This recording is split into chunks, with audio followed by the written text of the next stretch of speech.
So, Earth having a second moon? Let's talk about it. So, let's talk about this new headlines talking about this new object or Earth's second moon. Let's talk about it. So, let's talk about 2025 PN7.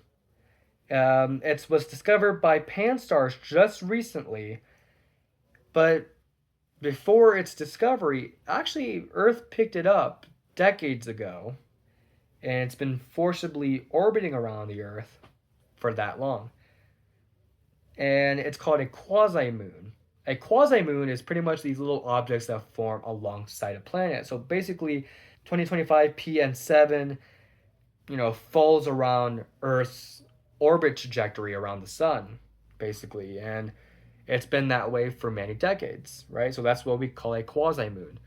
And now we're seeing headlines that Earth having a second moon, but it seems that way from our point of view as it loops around Earth, basically. So yes, we can call that a moon because we see it from our point of view as a object orbits around our Earth, basically, just like the moon.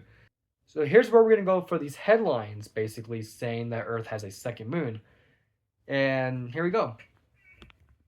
So basically, we always have tiny little objects like these little debris and little asteroids that pretty much intersect Earth's orbit and the moon's orbit as well. And they oftentimes they cross it and they get towards the Earth or get towards the moon, where we have something called the Roche limit. A Roche limit is pretty much a physical barrier around a planet where objects at different speeds or different sizes, if the object is often fast enough, then they have enough momentum to pretty much be flung away from a planet. Or if it's too slow, then the object might get captured by the planet and pull it in, basically. So it's like that physical barrier, pretty much. And it happens all the time. If you've seen areas with frequent meteor showers, yes, because Earth is always getting bombarded by these objects that surround its trajectory pretty much. And I said it's very common because do you realize how many headlines we've been seeing for many years saying that there's a second object, like there's a Earth's second moon pretty much. We have another one. And we just actually went through that in 2024 when there was another object that was discovered. Now we have 2025 PN7 that's discovered. Oh wait, we have this object that's, you know, orbiting alongside Earth. But actually, no, this happens just frequently that, like I said, because there's so many, like these billions and billions of these tiny little debris that these are just a few meters across, or pretty much. They're just really tiny objects.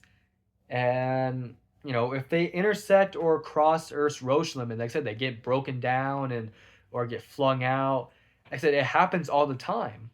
Earth is always getting bombarded by objects like that. It's always getting pretty much flung out. So basically, for example, you take an object like this object will come towards the Earth, but if it has enough momentum, it will do a horseshoe and get flung out.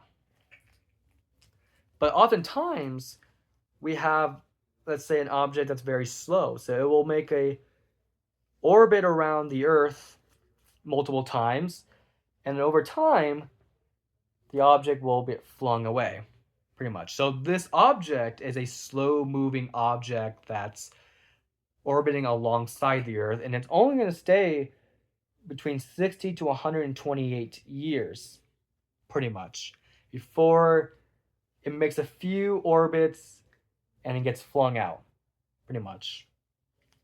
So these are not natural satellites that, these headlines are saying.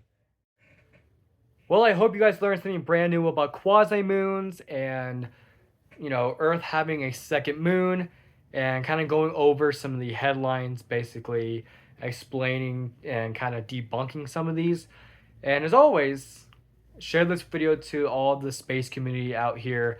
You guys are very awesome, and I'll see you guys in the next video. Make sure you guys like and subscribe to the channel if you guys are brand new. Potentially share this with friends and family, and as always, keep exploring.